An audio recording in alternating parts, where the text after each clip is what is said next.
Salut à tous, bienvenue à l'Académie exponentielle, j'espère que vous êtes en pleine forme.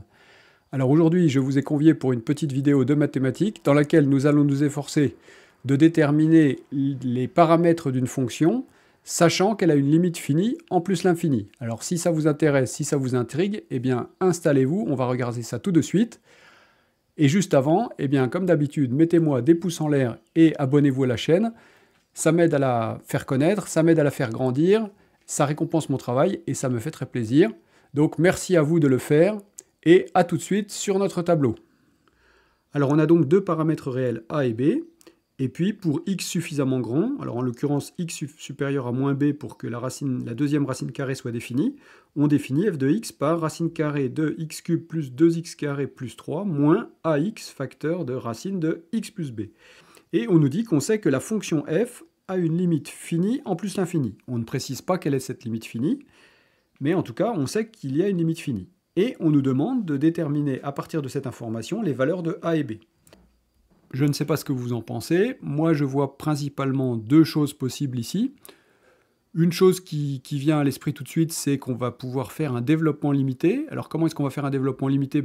Comme on l'a déjà fait dans les vidéos précédentes, quand on avait des développements asymptotiques à faire en plus l'infini, on va factoriser x au cube dans la première racine, donc on va mettre du coup x puissance 3,5 en facteur, et puis on va sortir le x de la deuxième racine, et donc on va à nouveau avoir un x puissance 3,5 en facteur, on va pouvoir mettre x puissance 3,5 en facteur de tout, et puis développer des formes racines de 1 plus u, à un certain ordre qu'il faudrait éventuellement déterminer, et puis développer ça, simplifier, et voir ce que ça donne. Ici, il y a une particularité, c'est qu'on a une différence avec des racines carrées, et que dans ce cas-là, il peut être bien de penser à multiplier par la quantité conjuguée. Et c'est ce qu'on va faire ici. Alors, une première remarque, on remarque que a est forcément un nombre positif. Alors, pourquoi est-ce que a est forcément un nombre positif? Parce que si a était un nombre négatif, eh bien, moins a serait positif, et notre fonction serait définie par la somme de deux racines carrées, dont chacune tendrait vers plus l'infini. Donc la limite serait plus l'infini plus l'infini, soit plus l'infini. On n'aurait donc pas une limite finie. Pour avoir une limite finie, on doit avoir a positif. Et à noter que a ne peut pas être nul non plus, puisque, pareil, si a était nul, on aurait juste une racine carrée dont la limite serait plus l'infini. Donc a est strictement positif. Et l'idée, c'est qu'en fait, on a une limite plus l'infini moins plus l'infini, et que ces deux limites doivent se compenser, c'est-à-dire on doit régler a et b pour que ces limites se compensent. Alors du coup, ici, on va multiplier par la quantité conjuguée, ça nous fait f de x est égal. Alors au dénominateur, on multiplie par la quantité conjuguée x au cube plus 2x au carré plus 3, et puis donc plus ax racine de x plus b. Du coup, au numérateur, on va avoir une forme u moins v facteur de u plus v, c'est-à-dire une forme u carré moins v carré. Alors, le u carré, c'est la racine au carré, donc il va nous rester x au cube plus 2x au carré plus 3, moins, alors ax au carré, ça nous fait a carré x carré, et puis la racine de x plus b au carré, ça nous fait facteur de x plus b. Ok, on va réunir ça selon les degrés. Alors on va avoir x cube facteur de 1 moins a carré, plus, alors les x au carré, on va avoir 2 moins a carré b. Et puis ensuite, on a plus 3 sur donc notre racine. Et alors ce qu'on va faire dans notre racine, c'est qu'on va factoriser le terme de plus haut degré, donc x au cube dans la première racine. On va donc récupérer x puissance 3,5 en facteur, racine de 1 plus 2. Alors ici, je ne sais pas pourquoi j'ai mis x au cube, évidemment c'est x au carré. Hein. Donc 2 sur x plus 3 sur x au cube. Et puis plus ax, et on va mettre le x en facteur dans la racine et on va le sortir, donc il va nous sortir racine de x, il va donc nous sortir, on va donc avoir x racine de x en facteur, c'est-à-dire x puissance 3,5 à nouveau. racine de 1 plus b sur x. Et on remarque qu'en fait, on peut mettre notre x puissance 3,5 en facteur devant. Et donc, on va avoir x puissance 3,5 facteur de ça. A noter que ça, c'est quelque chose qui tend vers 1. Et que ça, c'est quelque chose qui tend vers a fois 1, c'est-à-dire vers a. Ça veut donc dire que le dénominateur va être équivalent à 1 plus a facteur de x puissance 3,5. Alors, du coup, qu'est-ce qui va se passer si 1 moins a carré n'est pas égal à 0?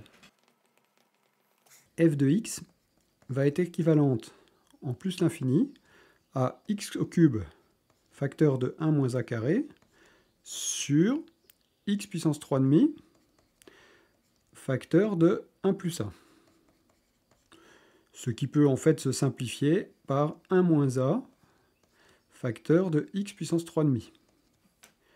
Seulement, cette chose-là va tendre, quand x tend vers plus l'infini, soit vers plus l'infini, soit vers moins l'infini, selon si 1 moins a est positif ou négatif. Alors on a vu que a est strictement positif, mais bon, si a est entre 0 et 1, à ce moment-là, ça sera positif, et si a est plus grand que 1, ça sera négatif. Bon, ben donc ça, c'est pas possible.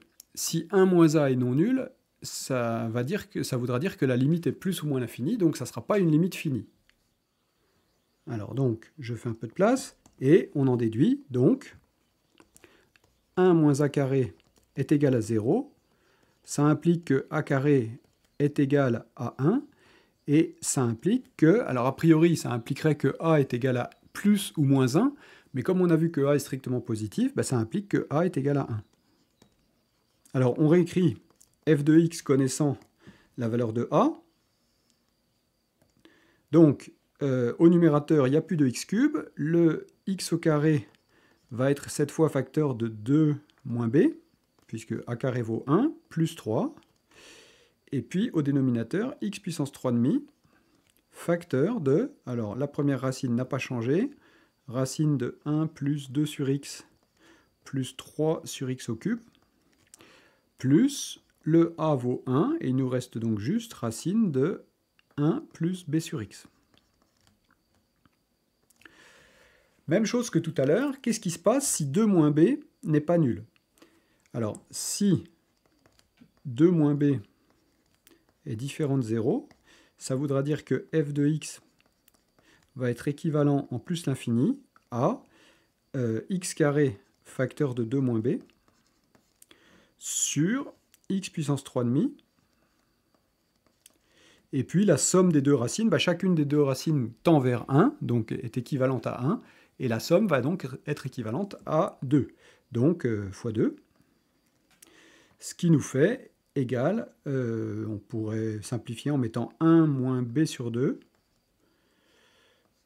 facteur de x puissance 1,5, c'est-à-dire racine de x, qui tendrait, quand x tend vers plus l'infini, vers, à nouveau, alors racine de x va tendre vers plus l'infini, et selon si le signe de 2 moins b est positif ou négatif, puisque là on a 1 moins b sur 2, c'est-à-dire 2 moins b le tout sur 2, eh bien on obtiendra une limite de plus ou moins l'infini.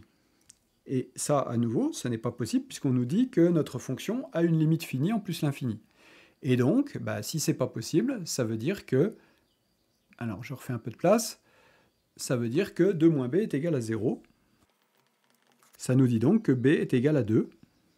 Et ainsi, on a déterminé des conditions nécessaires pour qu'il y ait une limite finie. Alors on va quand même vérifier que ces conditions nécessaires sont aussi des conditions suffisantes. Alors on va réécrire f de x, alors que je l'ai sous les yeux. Ici, donc f de x va être égal, donc il n'y a plus de x carré, donc 3 au numérateur, sur donc x puissance 3,5, racine de 1 plus 2 sur x plus 3 sur x au cube, plus, alors là j'avais oublié de fermer la parenthèse, plus racine de 1 plus b sur x. Et on met tout ça entre parenthèses puisque c'est facteur de x puissance 3,5. Et on voit bien que le numérateur, bah lui, il va tendre vers 3 puisqu'il est égal à 3, et que le dénominateur va tendre vers plus l'infini. Donc on va bien avoir une limite finie, et cette limite va être 0. C'est ce qu'on va voir dans la question suivante. Mais donc, en tout cas, on a déterminé les conditions pour que notre limite, qu'il y ait bien une limite finie à f de x, c'est que a est égal à 1 et b est égal à 2. Très bien. Alors passons à la question suivante. Donc on nous dit, on sait que à une limite finie, déterminer les valeurs de a et b. Donc on a dit a égale 1, b égale 2. Et donner alors un équivalent de f de x en plus l'infini. Alors, on va donc réécrire f de x. Et f de x s'écrit 3 sur... Donc on a dit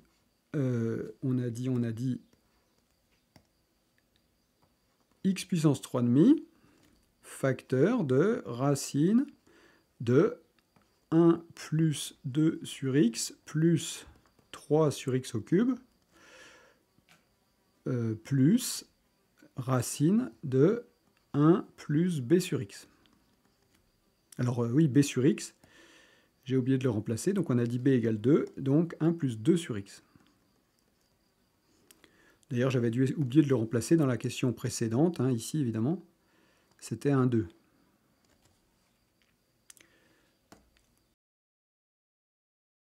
Puisque le numérateur vaut 3 et que le dénominateur est égal à x puissance 3,5 facteur d'une parenthèse qui, elle, quand x tend vers plus l'infini, tend vers racine de 1 plus racine de 1, c'est-à-dire 2.